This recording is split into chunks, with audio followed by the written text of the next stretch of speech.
목사님들도 목사님 나름대로 다 은사가 있는 것 같아요.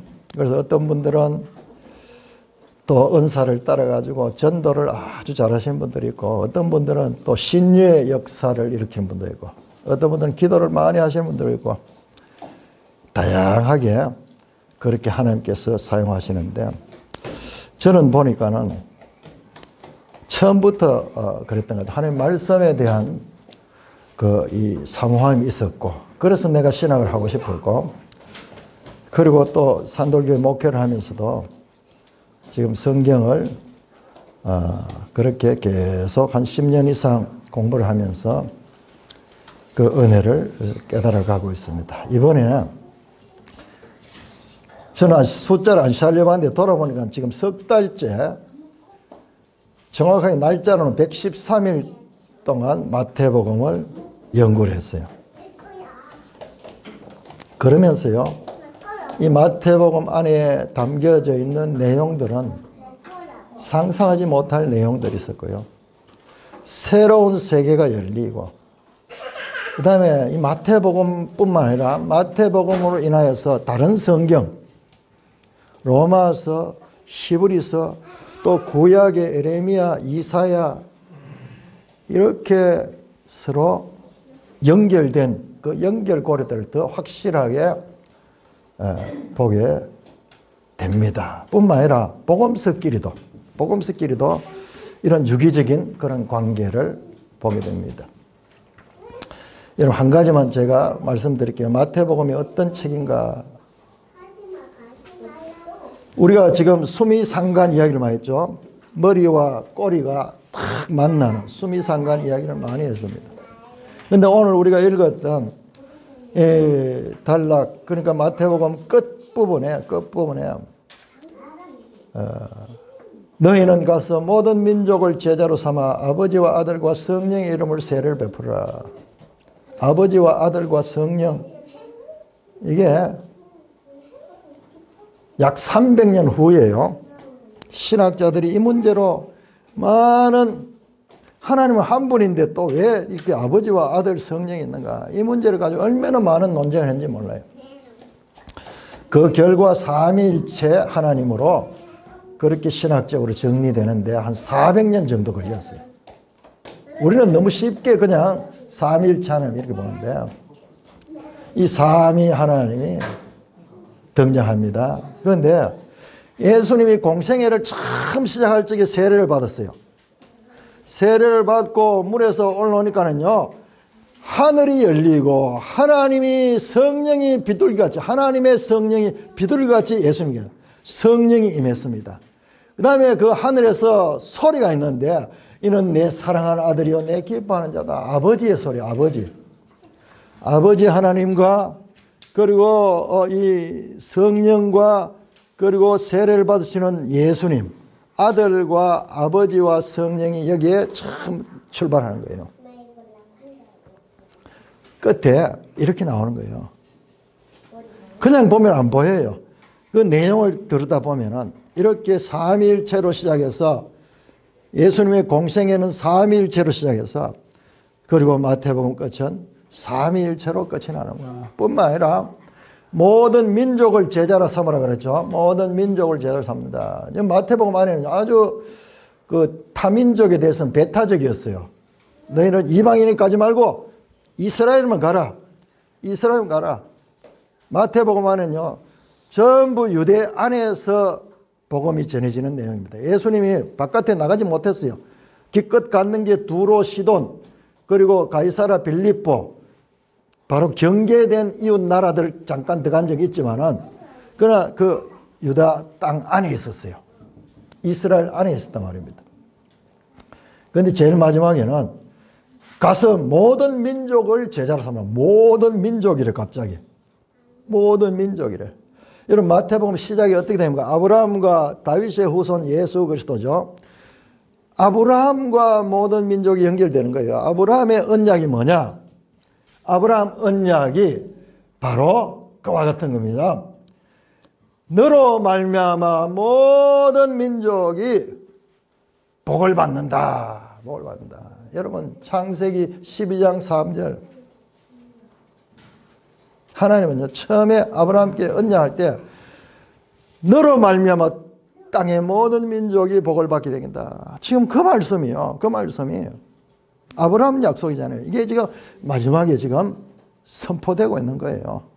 그 오랫동안 역사 가운데 실행되지 않고는 그 언약이 비로소 예수 그리스도 사건을 통해서 이제 성취되어 가기 시작하고 그 결과 이방인인 저와 여러분들이 이 교회의 지체가 되어 가지고 있는 것입니다. 내가 이걸 뽑아놨는데요. 지금 이 시간은 그 다 말씀드리지 못해요. 전부 이런 구조로 되어 있어요. 너무나 이 성경은 정교한 구조로 되어 있는데 우리가 그걸 발견을 못하는 거예요. 발견을 못하는 거예요. 자, 그런데 오늘 말씀을 보니까는요. 여러분들 우리 마태복음 봤잖아요. 마태복음 안에 제자들이 어땠습니까? 제자들은 예수님께서 처음부터 제자를 택하시고 그들을 훈련시키시고 그렇게 가르치시고 그랬지만 결과적으로 예수님이 예루살렘에서 이제 잡히게 되니까는 제자들 다 도망갔잖아요. 유다 같은 사람은 예수님을 팔고 베드로는 장담했지만은 그러나 나중에 현장에 딱 오니까는 도망가고 부인하고 도망가 버렸어요. 예수님의 교육은 실패했습니다. 그런데 오늘 본문 보세요.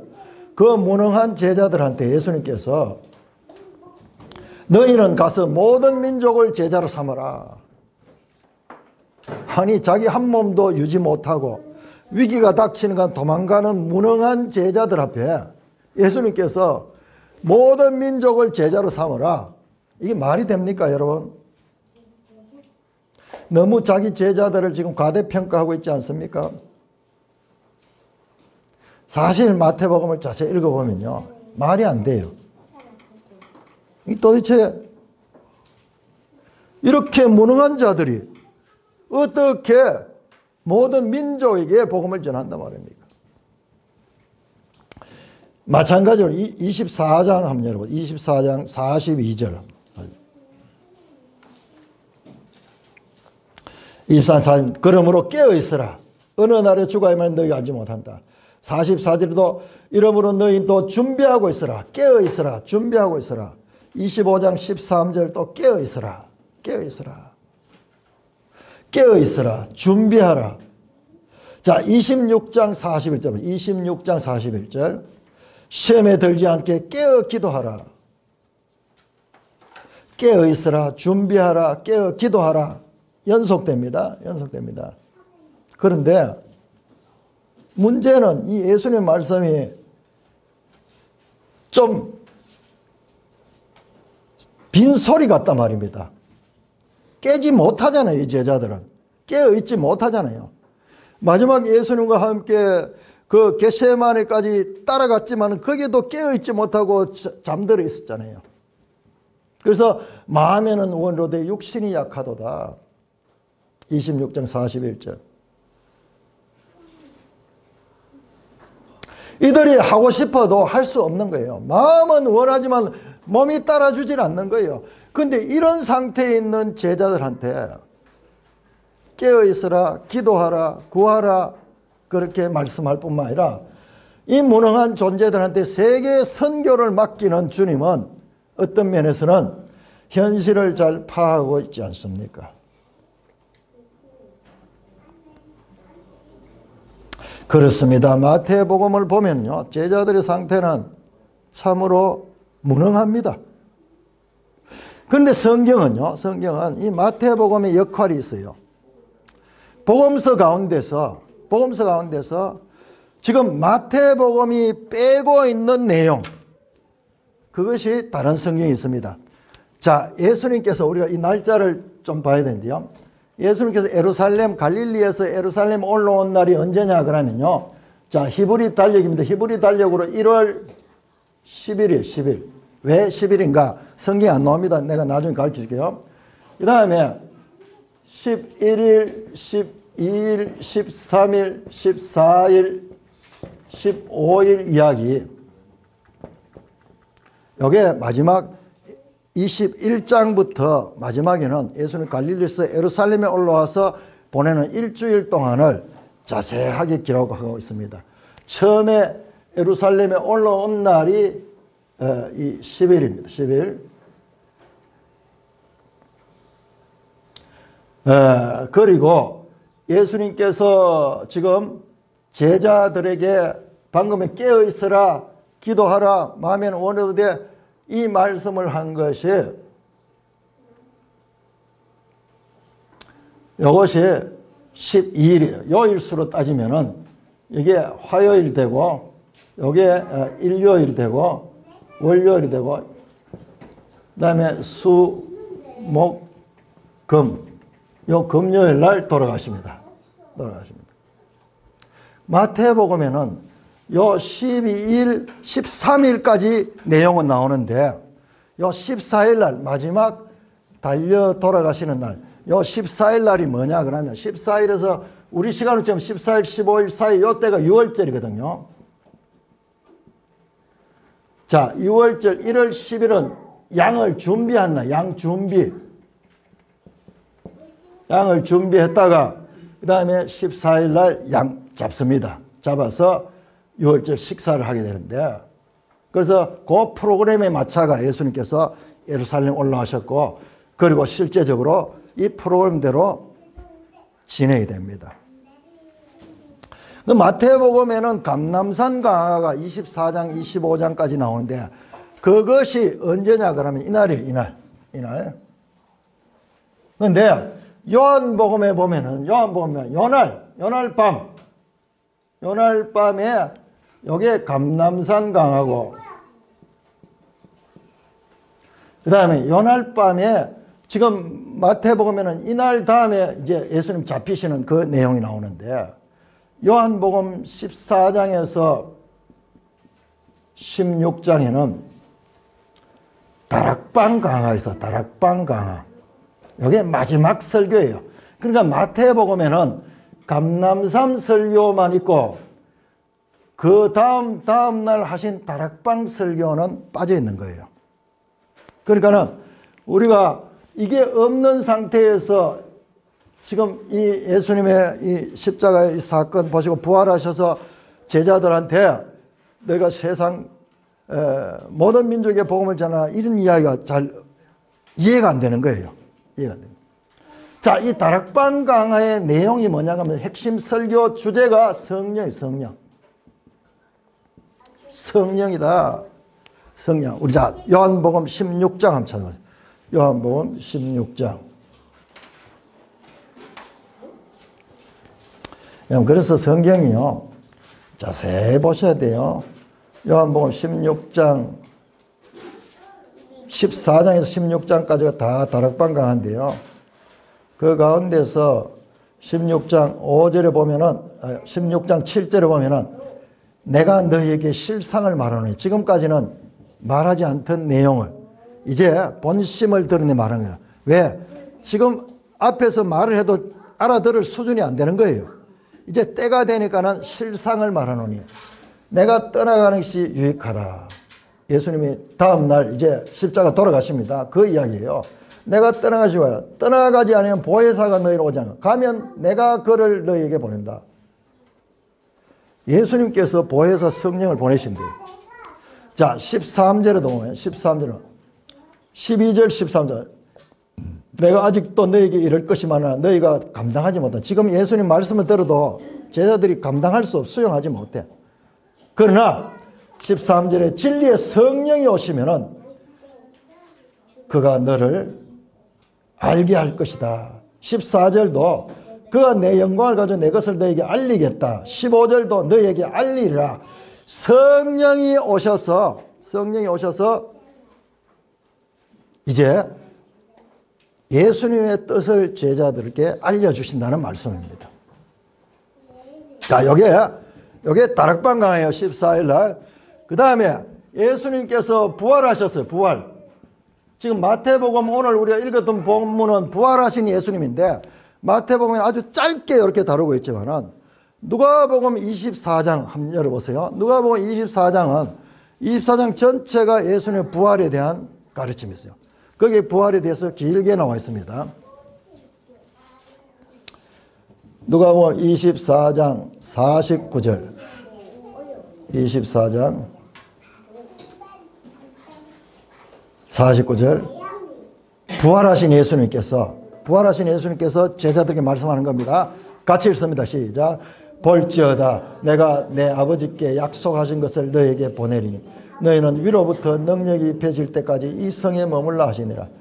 야, 이것도 보시면은 지금 볼지어다 하는 게 이게 영어로 behold 또는 헬라어로 이둑 하는 건데 마태복음 끝에도 똑같이 나와요. 마태복음 끝에도 볼지어다 내가 세상 끝날까지 너희와 항상 있기라. 누가복음도 볼지어다 딱 마지막에 이제 나오는데, 자, 누가복음에서는 뭔 이야기하냐? 아버지께서 약속하신 것을 너에게 보낸다. 아까 요한복음에서 나왔잖아요. 내가 가서 보혜사 성령을 너에게 보내겠다. 그렇게 요한복음이 가르쳤잖아요. 그 말씀대로 부활하신 예수님께서 성천하기 전에 제자들에게 다시 말씀합니다. 내가 아버지께서 약속하신 걸 너에게 보내겠다. 그게 뭐냐? 그게 바로 너희는 위로부터 능력이 입혀질 때까지 이 성에 뭐야? 위로부터 오는 능력이 뭐냐? 두나마이 또는 두나미스.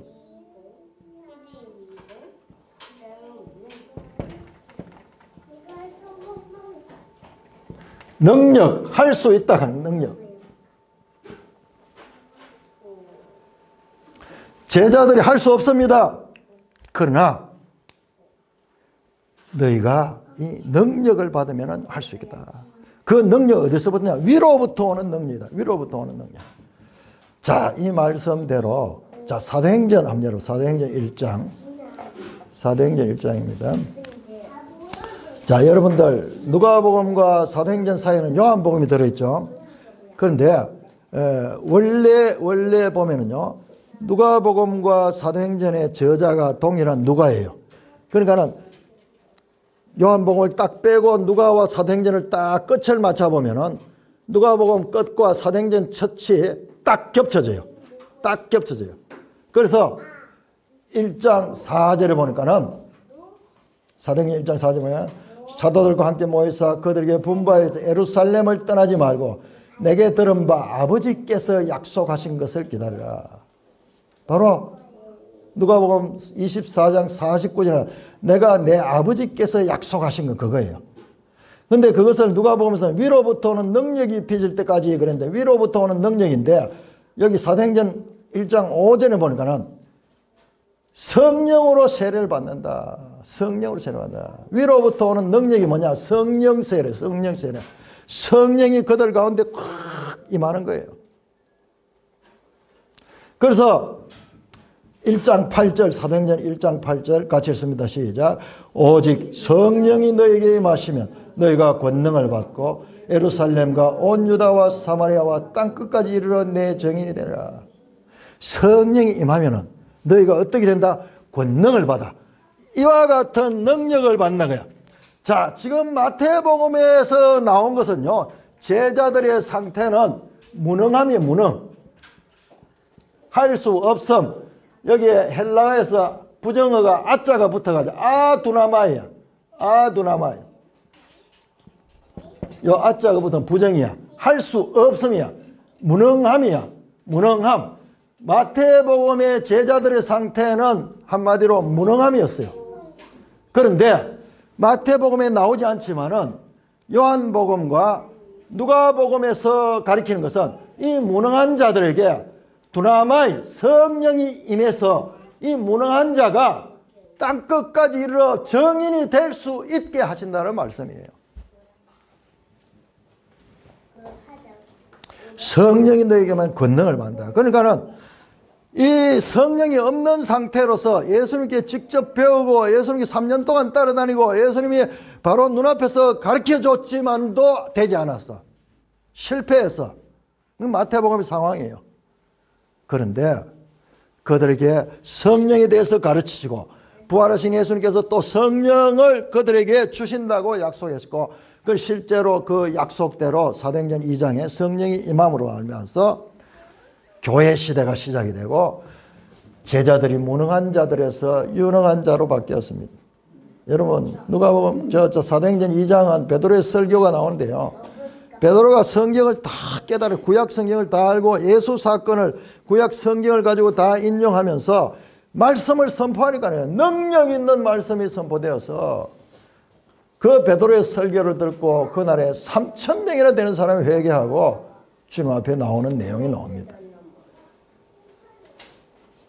자, 마태복음에는 나오지 않았지만은 요한복음과 누가복음에는 성령이 오신다는 것을 말씀합니다. 스스로 제자들이 아무리 노력해도 심지어는 예수님께로부터 직접 배워도 하나님의 능력이 그들에게 임하지 않았지만은 이제 성령이 오셔서 그들 속에 내면으로부터 변화를 받아가지고 하나님의 뜻을 성취시키는 것을 보게 됩니다. 마태복음의 무능한 제자들의 모습과 사도행전에 예수님 말씀대로 제자들이 땅끝까지로 복음을 전하는 이와 같은 변화 사이에는 너무나 놀라운 변화가 그 속에 있는 거예요. 그런데 예수님의 이 십자가의 죽으심과 그리고 베드로의 이 설교, 베드로의 변화되는 이 사이에는 이게 6월절이거든요. 이 6월절 이때로부터 50일 후에 50일. 그러니까는 2달이 채 되지 못했는데 여기에 이와 같은 변화가 일어난 거예요.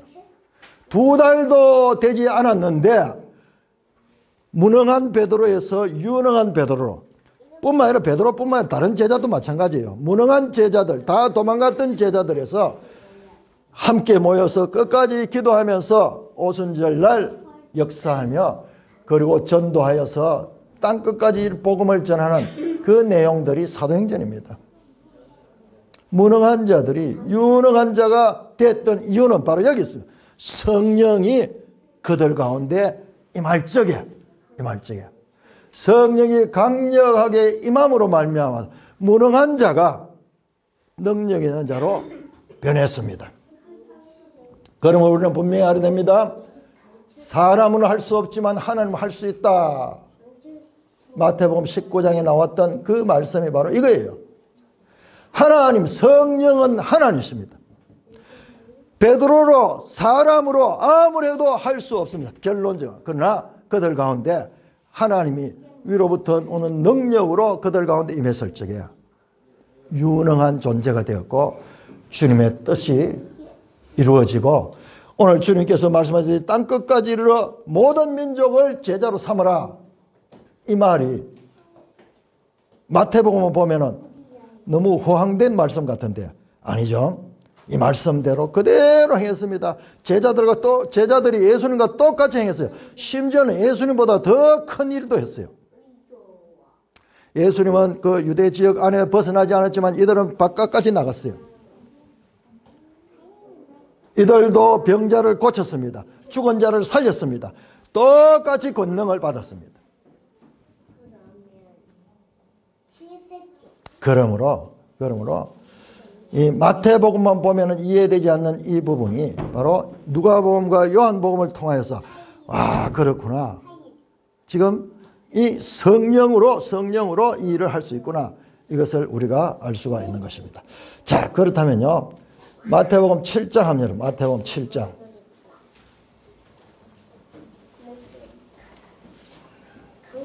마태복음 7장 결론. 마태복음 7장은 뭐냐면 산상수훈. 예수님의 5가지 설교 가운데 첫 설교가 나온 것이 마태복음 5장에서 7장까지입니다. 7장 7절입니다. 구하라 그리하면 너에게 주실 것이요 찾으라 그리하면 찾으라 문을 두드리라 그리하면 너에게 열릴 것이다. 구하는 이마다 받을 것이요 찾는 이는 찾을 것이요 두드리는 이가 열릴 것이다. 구하라 에이테오 찾으라 문을 두드리라. 이 말은 구하라 구하는 것에 기도하라 구하다 이 말 이것을 다른 언어로 표현해서 강조하는 거예요. 구하라 찾으라 문을 두드리라. 구하는 이마다 받을 것이요 찾는 이 찾는 것 두드리는 열릴 것이다. 이야 우리 정말 너무 좋은 말이잖아요.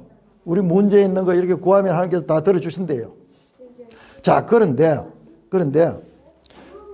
9절에 가면은 너희 중에 누가 아들이 떡을 달라 하는데 돌을 주면 여기 떡을 달라 하다가 이 구하는 거예요. 떡을 구하는데 10절에 생선을 구하는데 뱀을 줄 사람이냐. 그러니까 전부 구하는 거예요. 구하는 거. 11절 너희가 악한 자라도 좋은 것을 자식에게 줄 줄 알고 하물며 하늘에 계신 너희 아버지께서 구하는 자에게 좋은 것을 주시지 않겠느냐. 여러분 11절에 보니까요. 너희가 악한 자라도 좋은 것으로 자식에게 줄 줄 알거든. 이 사람들과 그러니까 세상의 아버지도 자식한테는 좋은 걸 줄 텐데 하물며 하늘에 계신 너희 아버지, 하늘 아버지와 세상의 사람 아버지를 대조하면서 세상의 아버지도 도둑놈도 자기 자식한테는 좋게 해라 그러고 이 좋은 것을 주고 도둑질하지 마라 그러고 그렇게 하는데 세상 아버지도 자식한테는 그렇게 하는데 하물며 대조잖아요. 대조해서 세상에 A가 그러한데 B는 더하지 않겠나. 하늘에 계신 아버지는 구하는 자에게 좋은 것을 주지 않겠느냐. 세 가지로 말합니다. 구하라, 찾으라, 문을 두드리라. 그런데 그 구하는 자에게 주시는 것은 뭐냐. 한 가지 좋은 것을 주시지 않겠느냐. 좋은 것. 여기 헬라어로 아가토스, 선한 것 또는 좋은 것. 영상 한번 떼어주시겠습니까? 영상 한번 떼어주십시오. 좋은 것, 선한 것. 이게 마태복음의 결론이에요, 사실상. 자, 마태복음 5장 20절이에요. 5장 20절에 우리가 이거 하면서도 그때 이야기했는데 놓치면 안 돼요. 5장 20절에 뭐냐 그러면은 예수님께서 팔복을 말씀하고 난 다음에 내가 율법을 폐하러 온 것이 아니요 율법을 완성하러 왔다 그렇게 말씀. 내가 율법을 폐하러 온 것이 율법을 완성하러 왔다.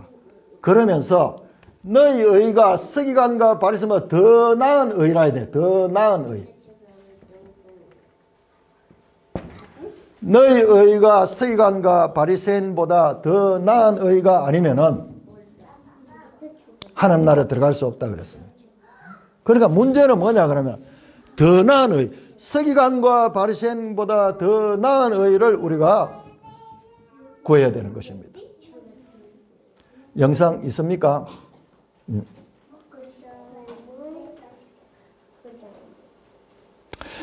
그 답이요. 결론이 더 나은 의가 뭔가 의논이 분분한데요. 더 나은 의가 뭐냐 그러면 바로 더 나은 의가 좋은 것이에요. 좋은 것.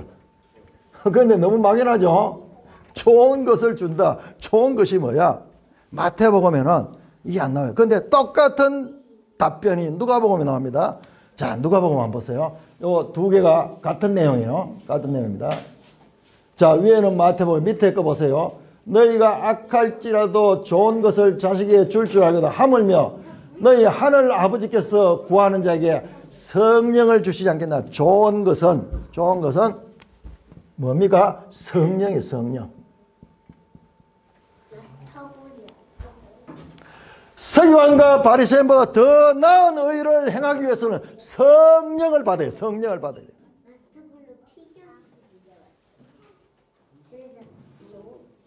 그 성령은 우리가 그냥 나오는 것이 아니라 하나님 아버지께서 주시는 거예요. 하늘로부터 오는 것입니다. 하늘 아버지께서 좋은 것을 주시지 않겠냐. 그 주는 대상이 하늘 아버지야. 아버지. 하늘 아버지께서 주는 것이 바로 위로부터 오는 능력입니다. 즉 성령입니다. 성령의 오심은 새 언약의 성취예요. 새 언약.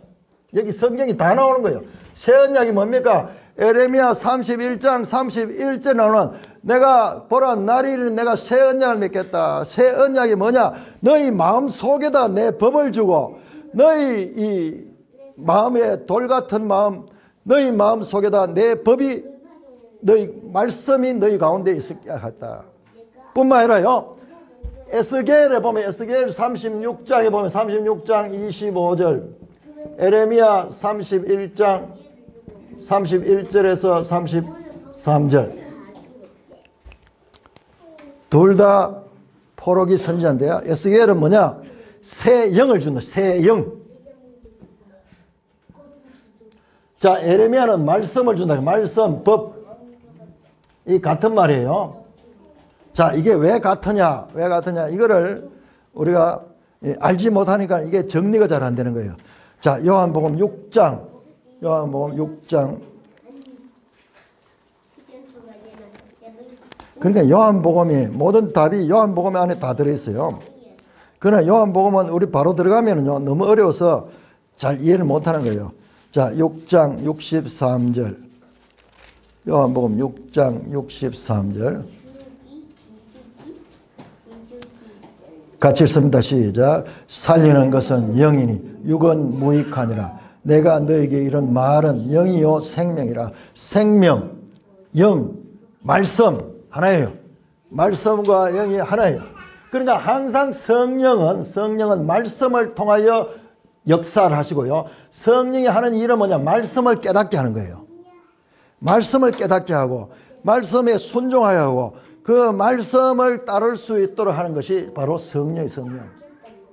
이게 두나미스예요. 두나미스.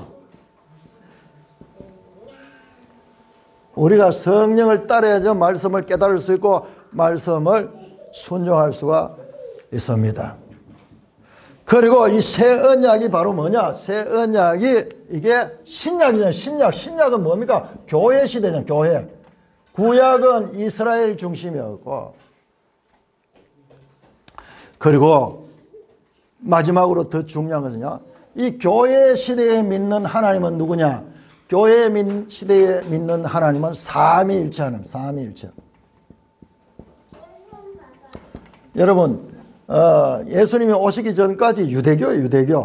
유대교와 기독교의 차이는 바로 삼위일체 하나님이냐, 그냥 여호와만 하나님으로 보는 그 입장이냐 차이입니다.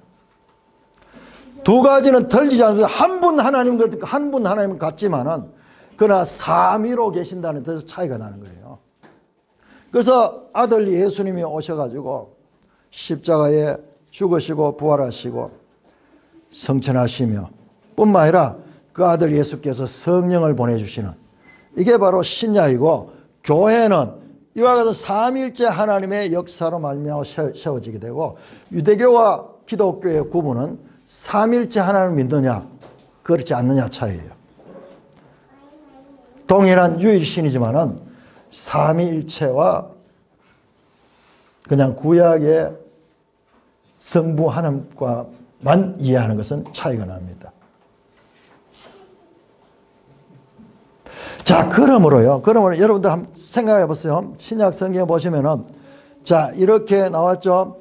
그 다음에 사도행전부터 시작하면, 사도행전의 별명이 성령행전이에요. 사도행전은 처음부터 끝까지 전부 성령이 성령.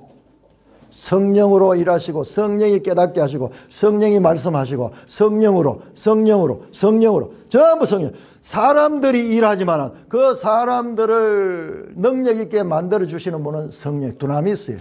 할 수 있도록 하는 거예요.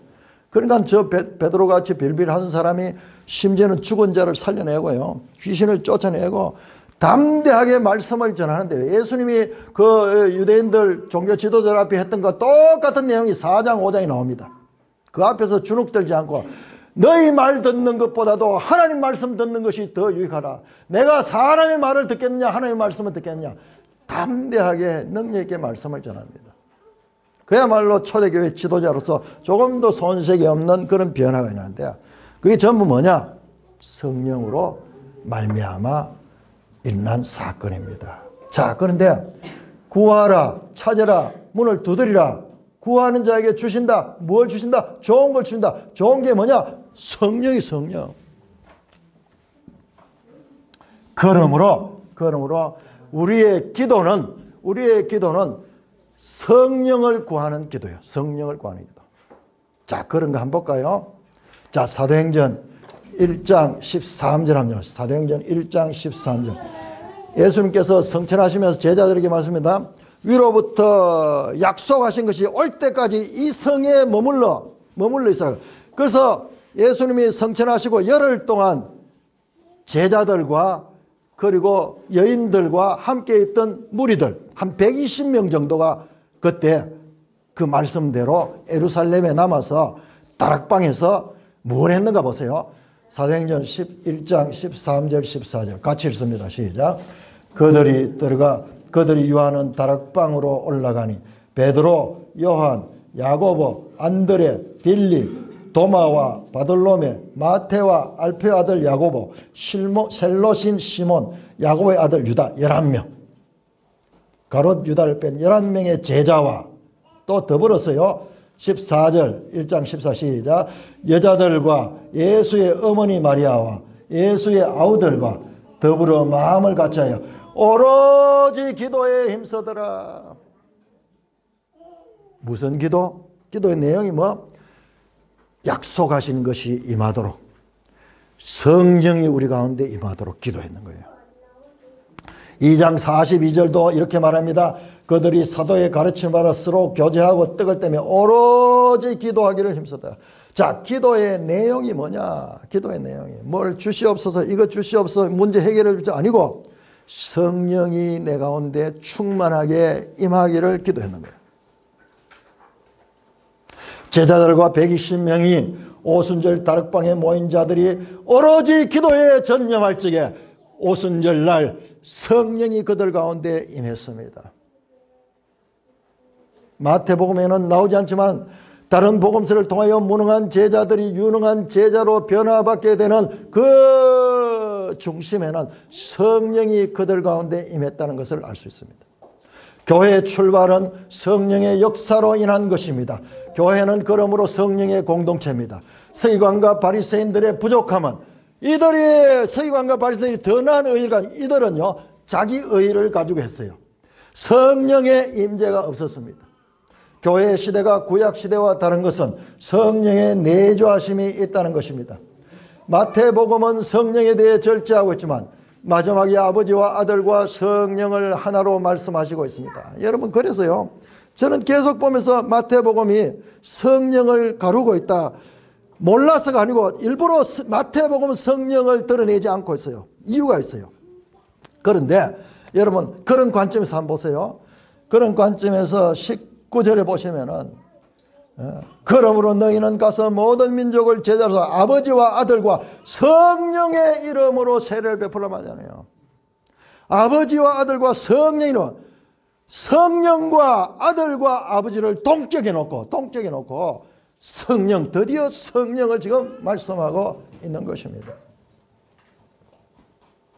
사랑하는 형제 자매 여러분, 저는 마태복음을 지난 113일 동안 연구하면서 마태는 제자들의 실패를 강조하고 있어요. 제자들이 계속 실패하는 그 모습만 강조합니다. 그런데 주님께서 이 모든 민족에게 복음을 전하라, 이런 무능한 자들에게 이런 말씀을 하는 것, 정말 이 주님이 착각하는 것처럼 보이는데요. 마태복음의 역할은 그 역할이었어요. 마태복음 뭐냐? 사람의 무능함. 이게 구약의 결론이에요. 구약의 결론이 이스라엘 백성들이 선택받고 가나안 땅에 들어가 있지만 결과적으로는 바벨론의 포로로 잡혀가고 그 이후로도 계속 강대국들의 포로로 있는 상태가 지금 신약 성경의 배경이잖아요. 그들이 하나님의 복을 복되게 누릴 수 없는 것은요, 그들에게 자기 의지를 가지고는 그것이 안 되는 거예요. 성령이 있어야 돼요. 성령이. 그러나 마태복음은 그 부분을 의도적으로 절제하고 있어요. 그 마태복음이 가리워져 있는 그 부분을 요한복음과 누가복음은 그 부분을 자세하게 드러내고 있습니다. 이를 통해서 성경 복음서들 간에도 역할과 그리고 책임이 있다는 것입니다. 그래서 이걸 뭐라고 설명할까? 축구 선수들이 시합하는 거 똑같아요. 풀백은 풀백의 역할을 하고 미들필더는 미들필더 역할을 하고 공격수는 공격수의 역할을 하지 저 풀백이 마음대로 공격하지 않아요. 그렇게 함으로 말미암아서 66권이 팀워크를 이루고 하나님의 뜻을 드러낸다는 것입니다. 마태복음은 구약의 한계, 즉 사람으로는 할 수 없음을 강조하므로 인간의 한계를 분명하게 제시하고 있고, 이 같은 인간의 무능함은 하나님께만 구원의 능력이 있음을 알게 하고 하나님께 구하게 하는 데에, 이것이 바로 뭐냐? 바로 마태복음 5장 3절에 나오는 심령이 가난한 자는 복이 있다, 그 말이에요. 복 있는 자는 심령이 가난한 자다. 원어로 보면 그렇게 되어 있어요. 뭡니까? 심령이 가난한 자. 나로서는 할 수 없다. 나는 하나님께서 나를 채워주지 않으면 나로서는 무능하고 불가능하다 하는 것이 고백하는 것이 바로 마태복음의 메시지예요. 나의 무능함을 고백하지 아니하면요, 내가 유능하면 하나님 필요가 없어요. 그래서 우리의 신앙의 출발점은 나의 무능에 대한 고백입니다. 우리가 다음번에 이제 로마서를 공부하게 돼요. 이것도 너무 기대가 돼요. 자, 로마서가 그런 부분을 잘 다루고 있으면 정확하게 다루고 있어요. 그래서 이제 마태복음을 공부하고 이제 로마서를 보게 될 적에 여러분 기대하시고 한번 그런 부분을 한번 보자고요. 성령 하나님은 우리 가운데 내주하셔서 우리를 믿게 하시고 교회에 소속되게 하시고 성경을 통해 하나님을 알아가게 하시는 우리의 구원을 도우시는 보혜사예요. 그 성령의 별명이 보혜사, 변호사고 우리를 도우시는 분이에요. 이 놀라운 성령의 역사는 2000년 전 유대 나라에서 시작하였어.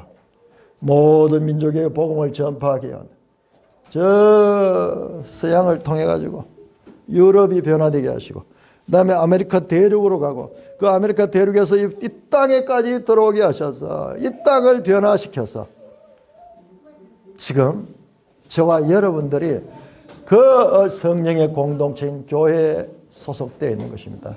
얼마나 이 성령이 두나미스, 그 권능과 능력이 얼마나 대단합니까?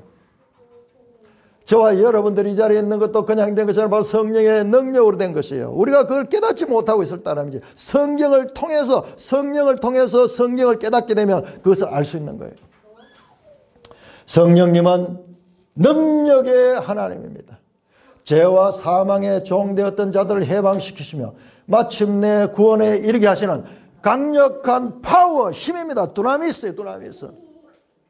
우리들이 구하고 준비하는 것은 바로 성령의 충만입니다. 성령이 충만하면 우리가 구하는 것들이 하나님의 뜻에 합당한 것입니다. 성령이 충만한 대로 구하면은 우리가 하나님의 뜻에 합당한 것을 구하지만은 그것이 없이 우리가 구하면 전부 우리의 유익을 위한 것이고 사람의 뜻을 추구하는데, 사람의 뜻을 추구한 것은 복이 되는 것 같지만 결과적으로 화가 돼요. 사도행전 이후 모든 서신서의 핵심은 성령에 대한 가르침입니다. 여러분 자세히 보세요. 사도행전 이후에 나오는 로마서, 고린도 전후서, 쭉 바울 서신, 그리고 일반 서신들 다 내용이 성령에 대한 거죠. 성령에 대한 바른 깨달음이 중요합니다. 앞으로 우리가 그런 부분을 뗄 적에 성령에 대해서 깊이 봐야 돼요. 오늘은 단지 마태복음을 통해서 어떻게 변화가 있는가, 구속사에 있어가지고 이 새언약 시대 성령의 역사함으로 어떻게 사도행전으로 연결되는가, 여기에 집중해서 보지만은 이제 우리는 성령의 시대입니다. 그러니까 성령에 대해서 출발부터 시작해서 자세하게 성령을 이해해야 됩니다. 이 성령론에 있어가지고 가장 이단들이 많이 나오고 가장 잘못된 가르침들이 난무하고 있습니다.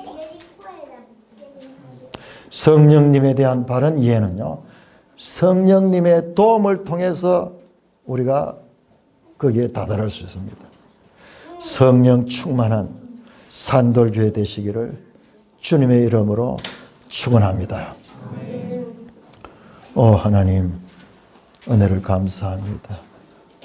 하나님의 뜻이 여기 조금 저기 조금 흩어져 있지만 우리에게 성령으로 연결하여서 볼 수 있도록, 하나님 말씀을 깨달을 수 있도록 인도하여 주시니 감사를 드립니다. 산돌교회 모든 지체들이 그 가운데 성령이 충만하게 내주하시고 인도하시고 이끌어 주시고 교통하여 주셔서 범사에 그들의 삶 가운데 성령을 따르는 삶을 살아가게 하시며 아버지 하나님의 그 뜻을 이룰 수 있는 모든 지체들 되게 하여 주시옵소서. 성령의 내면한 음성에 귀 기울이며 성령의 예민한 자들이 되게 하여 주시옵소서. 성령을 소멸치 말며 그 성령을 충만하게 소유한 상태로 능력 있는 삶, 두나미스한 삶 살아가는 저희들 되게 하여 주시옵소서. 그 2000년 전 베드로 사도에게 임하셔서 그 제자들에게 무능한 제자들이 임하셔서 그들을 하나님의 뜻을 이루는 자들로 만들었듯이 오늘 저희들을 통하셔도 그 같은 역사 이루어 주시옵소서. 우리 주 예수 그리스도 이름으로 감사하며 기도드리옵나이다. 아멘.